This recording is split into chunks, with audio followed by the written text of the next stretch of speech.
آمين.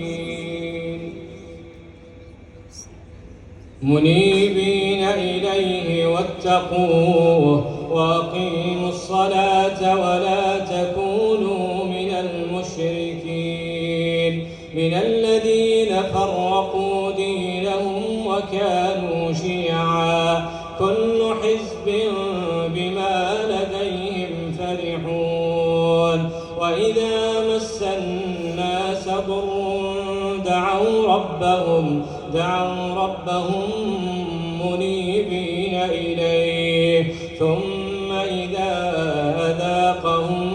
منه رحمة إذا فريق منهم بربهم يشركون ليكفروا بما آتيناهم فتمتعوا فسوف تعلمون أم أنزلنا عليهم سلطانا فهو يتكلم بما كانوا به يشركون وإذا أذقنا الناس رحمة فرحوا بها وإن تصبهم سيئة بما قدمت أيديهم إذا هم يقنطون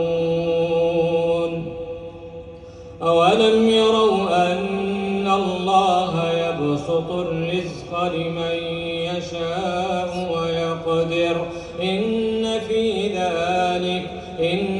في ذلك لآيات لقوم